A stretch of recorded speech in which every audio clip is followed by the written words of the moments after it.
That's a great one. It's not really there's not a huge punchline. Actually, there was a fire at the fair, and they needed water, and so they came to me. And in the middle of the night, it's just kind of one of those weird sounds that you kind of like, that could be a bear. As soon as we start leaving that campsite, he's like, I literally can't walk. So I like lived in the camp with That's a good story. I was working one of the Husky games. And the boy comes from like up the stairs and he's like, Pretty crazy, right? I think so. I don't know. Okay, I think I've read that. We were like, oh, well, the next time we come, we're going to come with Emma, and she's going to be like 4, you know, and she's going to want to see all the things. Really love it. So we're at the wrong airport. Like, what do you do when you're at the wrong airport? You know when it takes the picture at the top? There was this person's hand right in front of my face. And I know. Standing next to her, and I was like, what are you doing? You're freaking out. Thank you, though. You didn't ask, like, No, hey, I are was you too. One of the kind of amazing things that I feel like I've experienced that I think is like a spiritual thing or God thing It is was like the bridge got shut down because there was like this massive oil tanker that like caught on fire. We're praying, and all of a sudden, like, the clouds, like, part. Like, I mean, this is, like, weird. It was, like, the clouds part, and we could see base camp. Well, good morning, Cornwall Church. It is so good to be with you this weekend. For those of you that don't know, my name is BRYON MENGLE, and I'm our pastor at our Mount Vernon Skagit campus.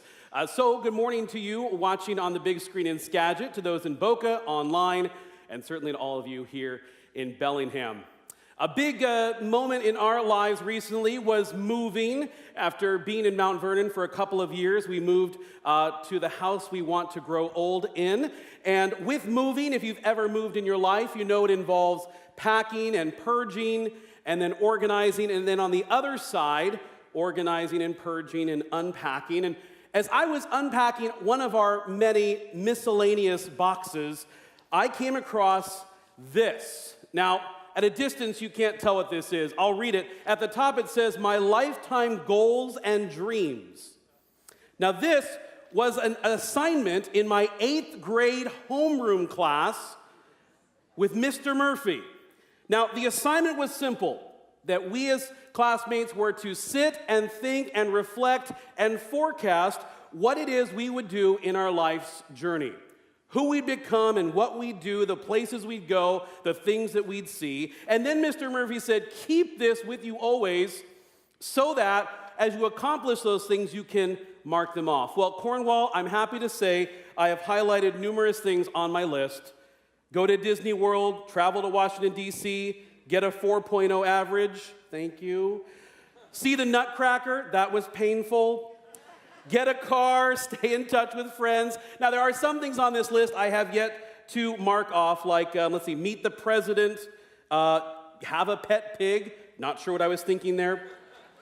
Let's see, win the lottery, hard because I don't play. Go to the University of Washington. Here's a good one. Go deep sea diving. It's on the list, yeah.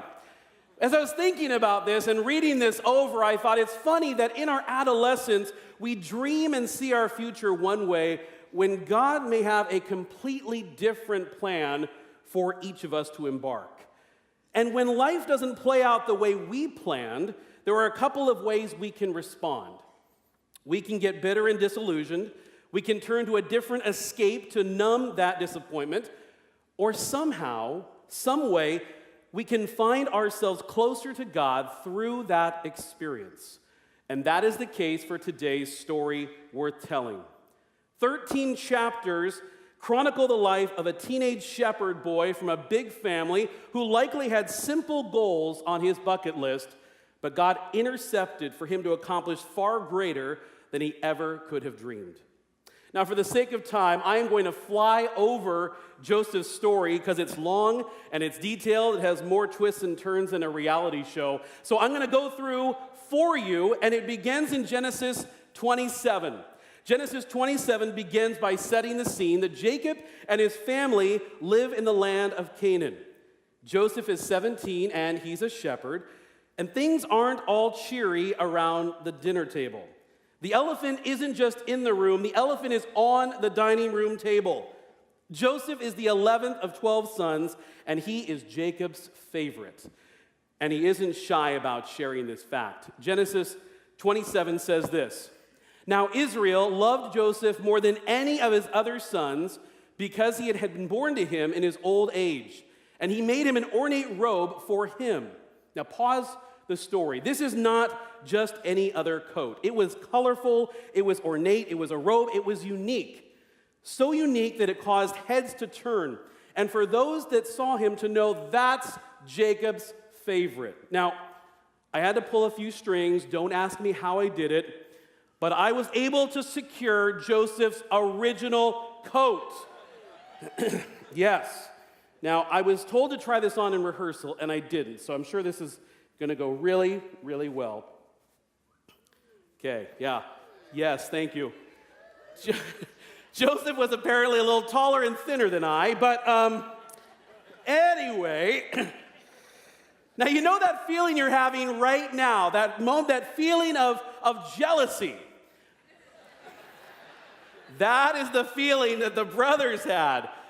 Actually, maybe it wasn't jealousy. Let's take a look. It says this: so when his brothers saw their father loved him more than any of them, they hated him and could not speak a kind word to him.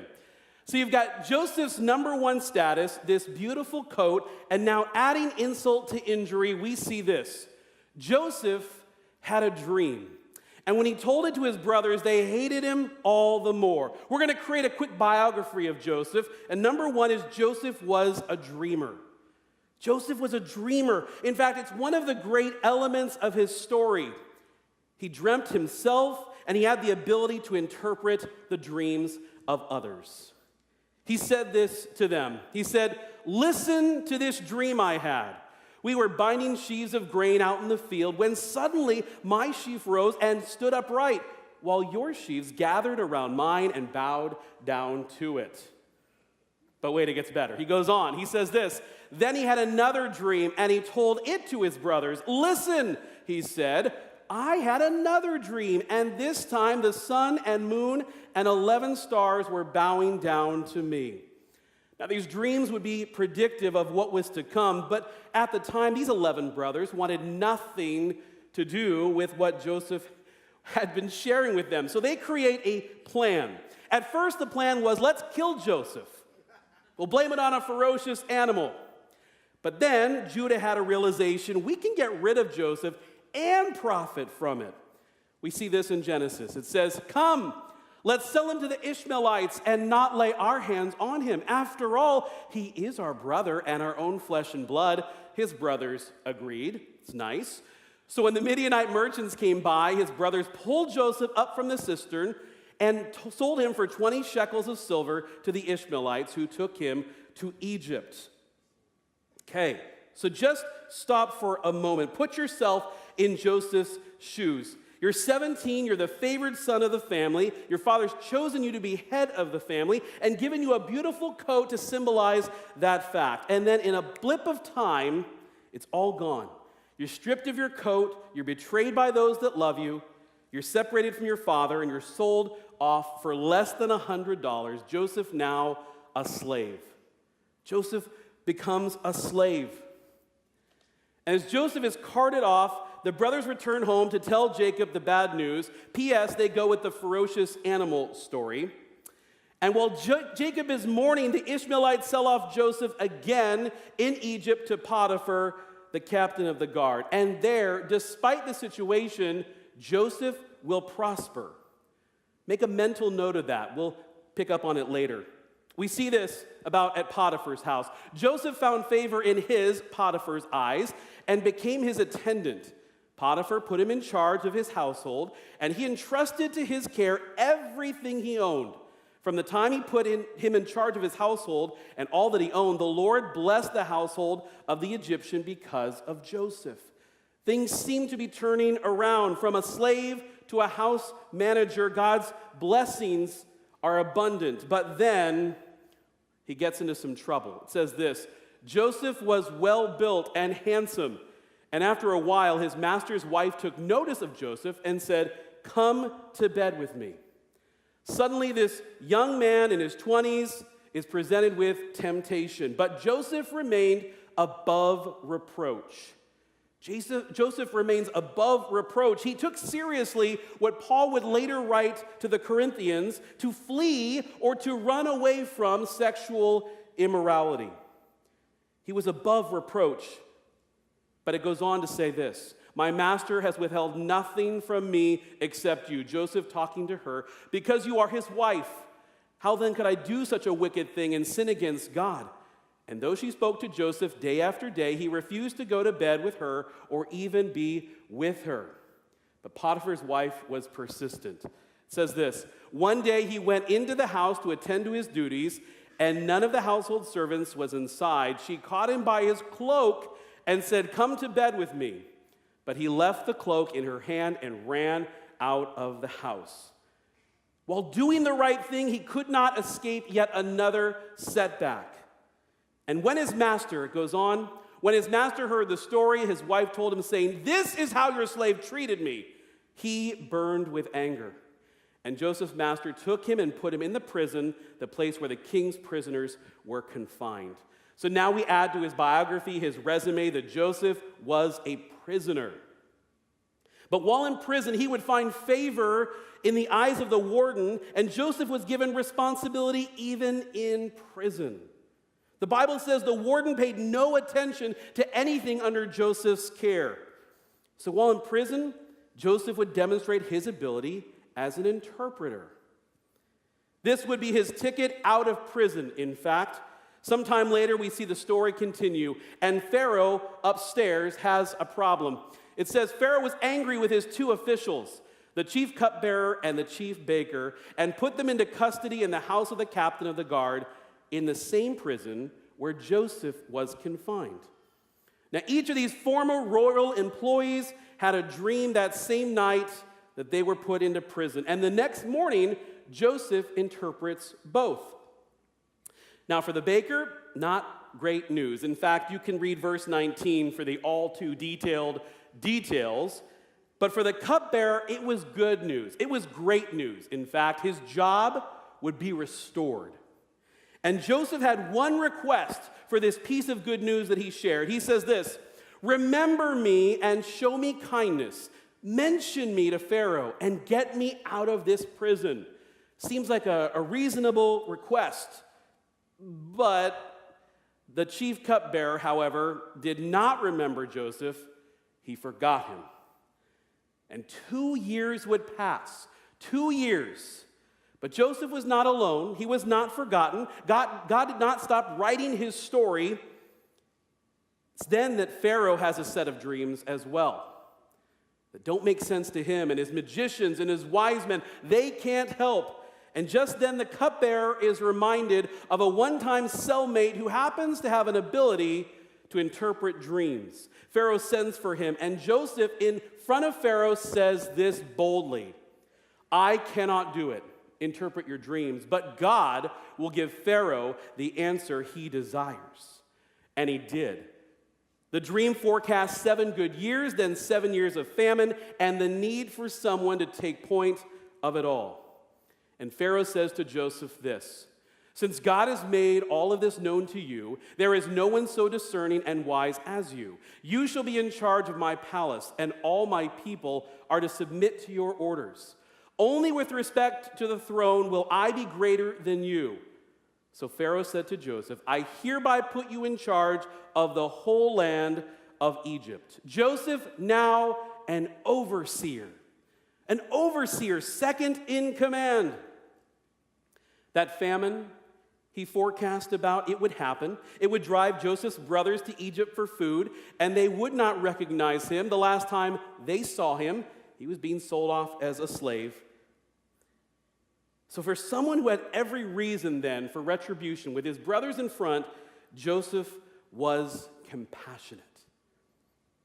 What the brothers did was wrong, but God used them to accomplish his overall good purpose.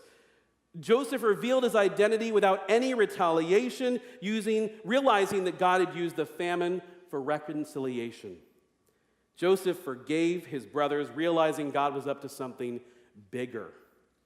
And at 110 years old, Joseph would die with his family by his side. Whether that story is new to you or not, I gotta believe you have to think, what a story.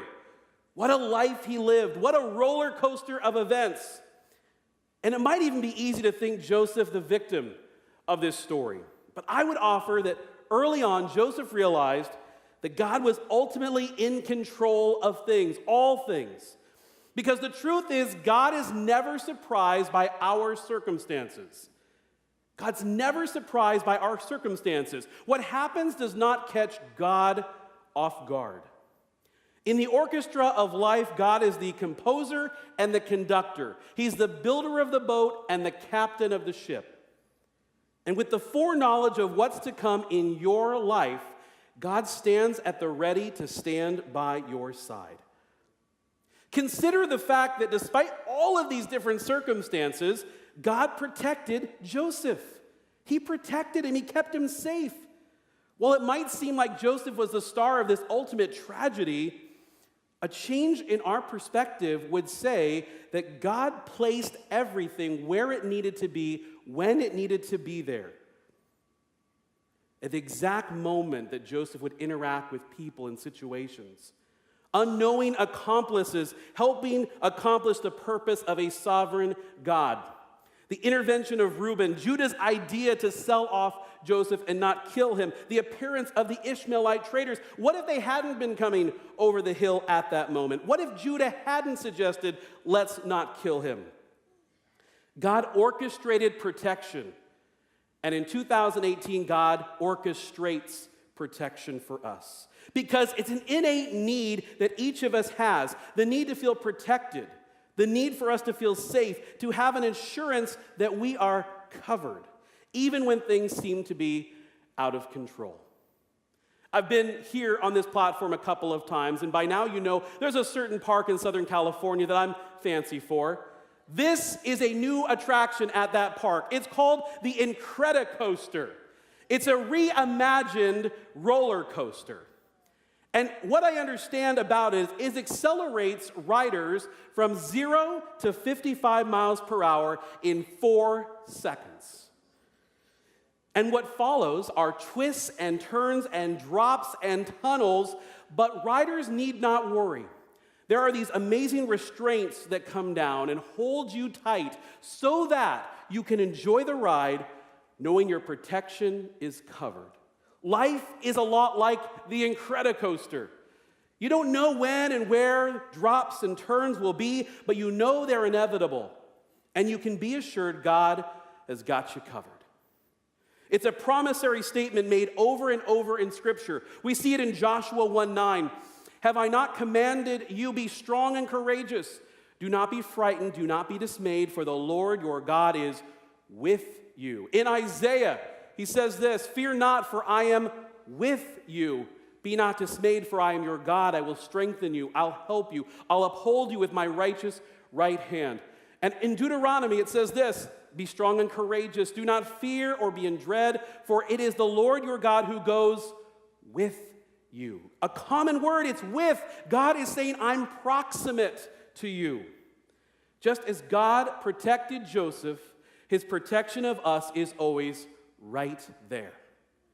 In other words, God's reminding us, even in our darkest valleys, God doesn't desert us. Even in the darkest of valleys, God does not desert us. 4 different times in Joseph's story, we see moments when God was with him, proximate to him. The Lord was with Joseph, and therefore he prospered. But while Joseph was in prison, the Lord was with him. This week, I read a story about a woman named Molly Monroe.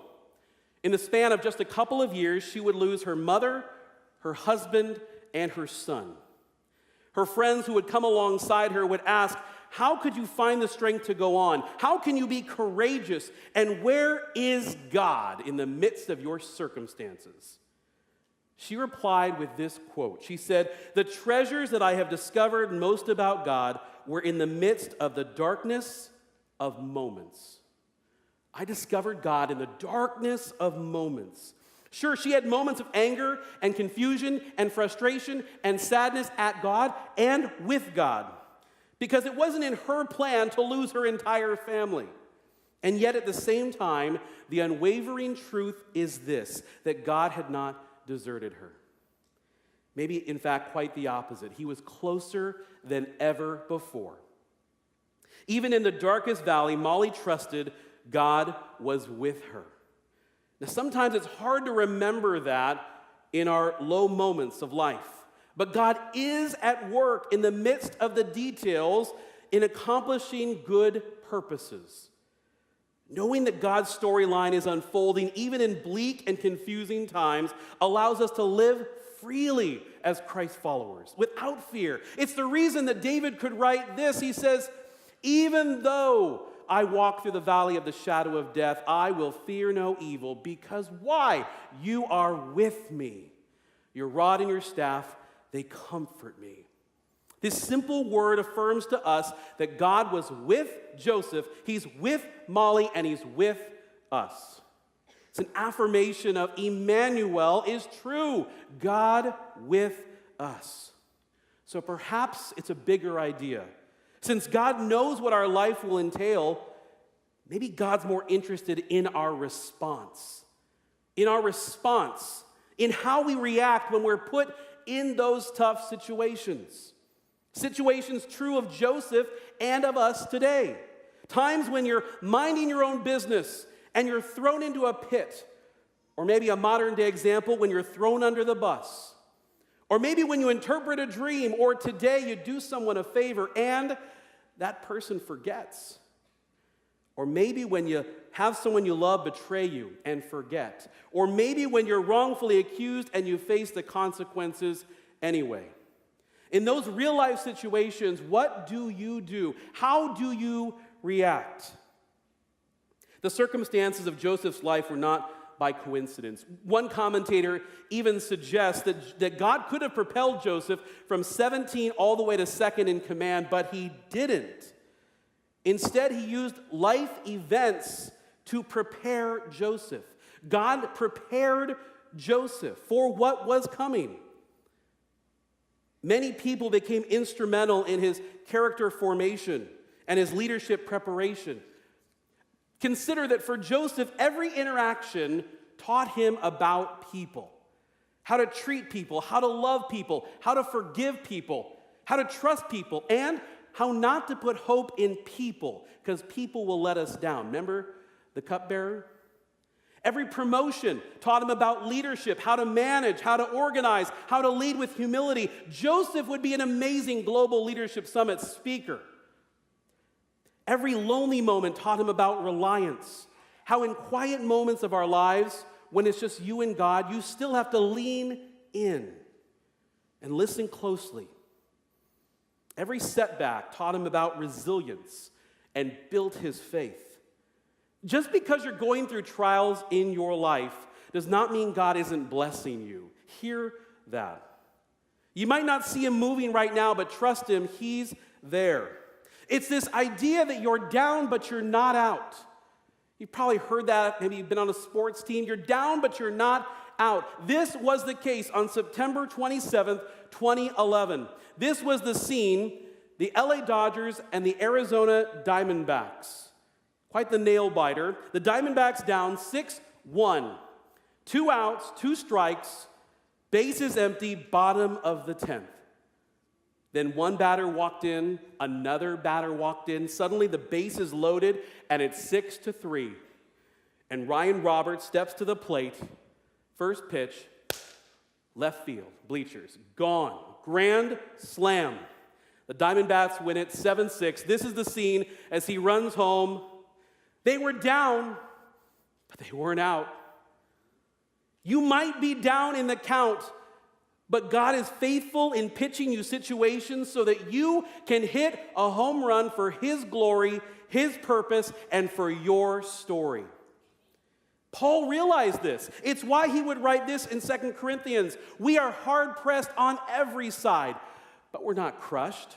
We're perplexed, but not in despair. We're persecuted, but not abandoned. Struck down, but not destroyed. Bottom line, your story is not finished yet.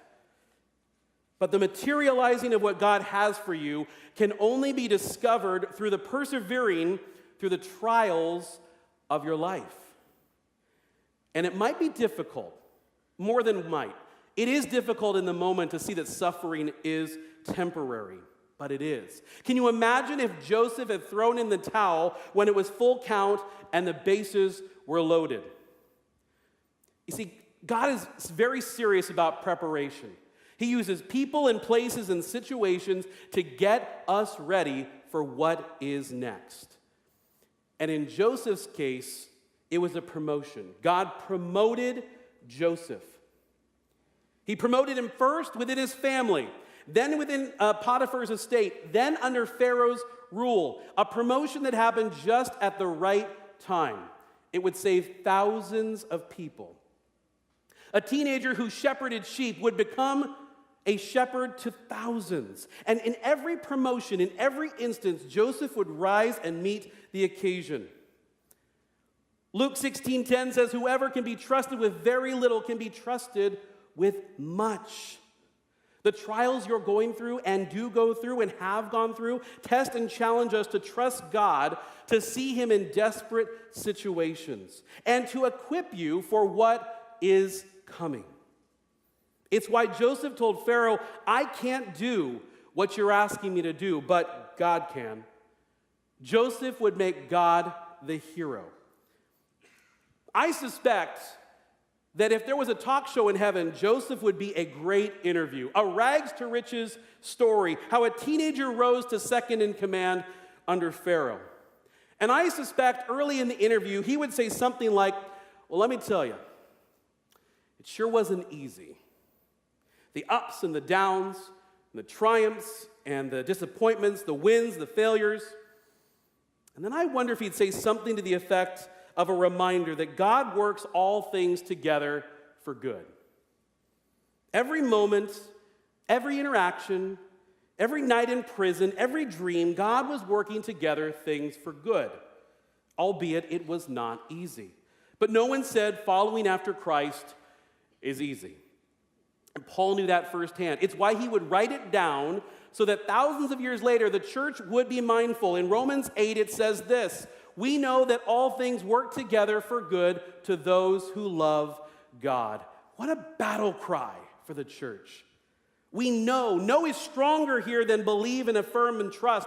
The truth of this verse is that we know something to our core. We know that all things, not some things, all is fully encompassing.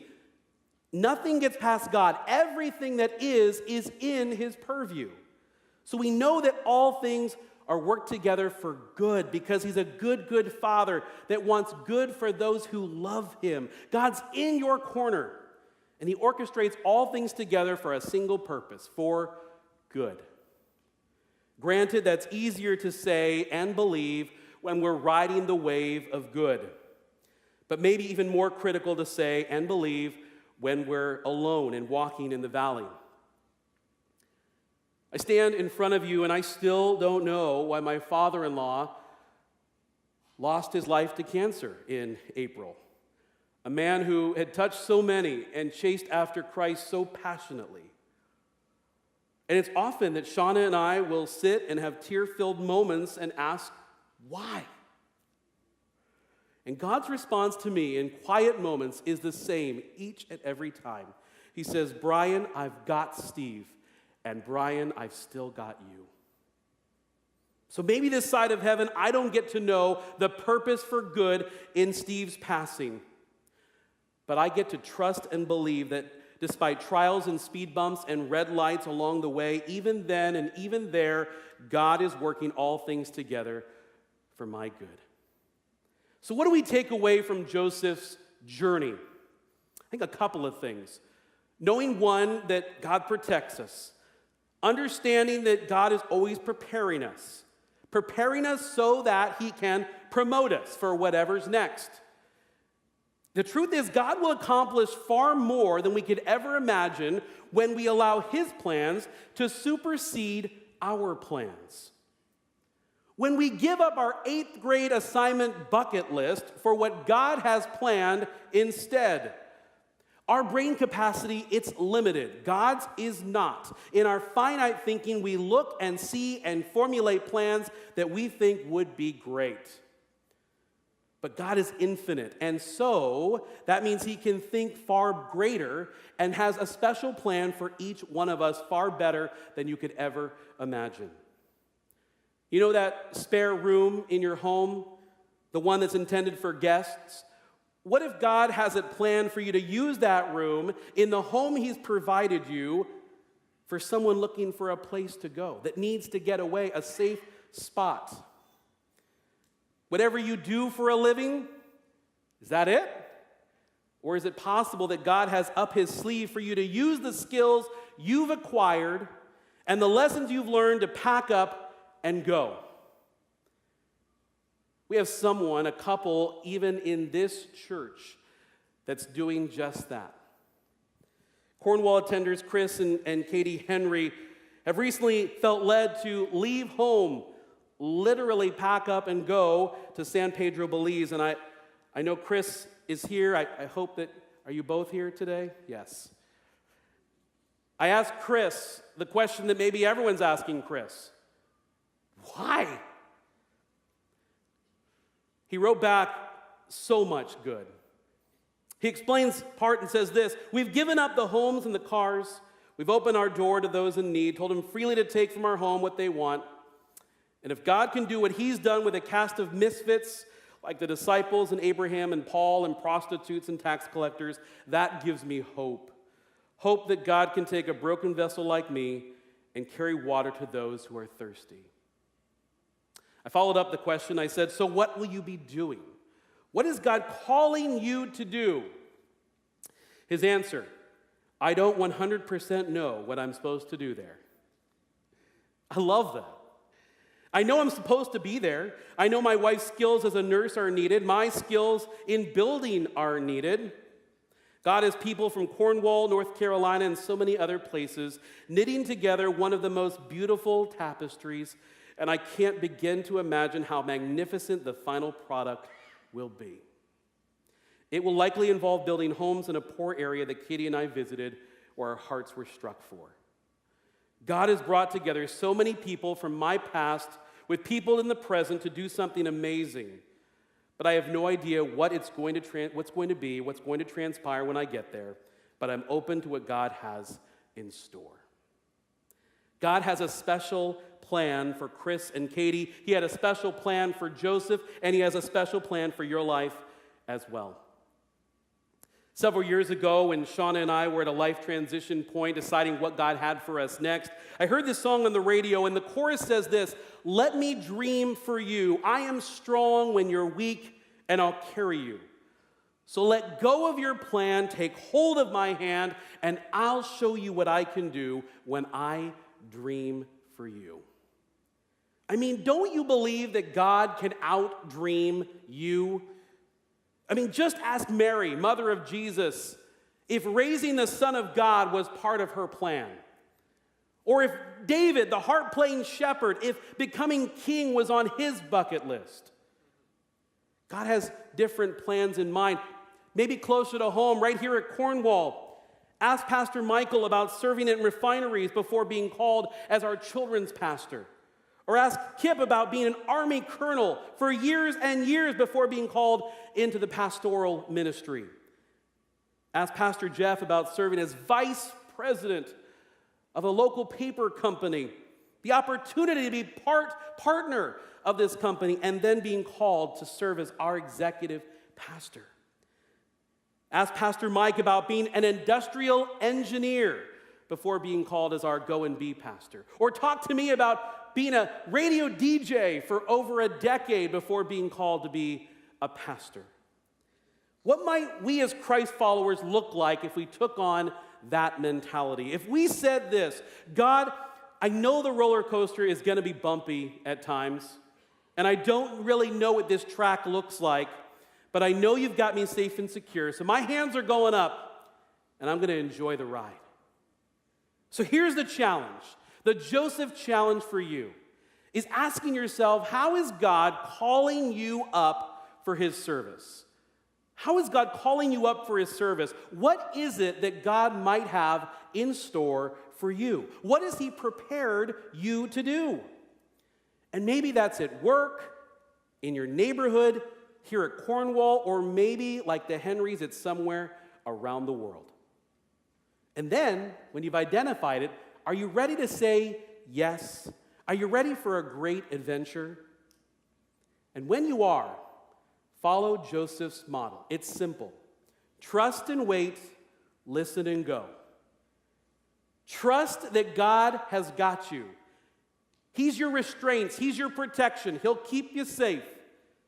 Wait for what's next. Remember, it was 2 years in prison as Joseph waited and waited and waited for what was next. Then listen for direction to know what it is you're called to do. And then maybe most important, get on the edge and go. Go for it. Don't find a million reasons why not. Just go. Trust and wait and listen and go. It's the intent behind the lyrics of a song you likely know by John Sammis. He said, "Trust and obey, for there's no other way to be happy in Jesus is to trust and obey." Trust and obey. It's Joseph's story in a nutshell, and it's why it's a story worth telling.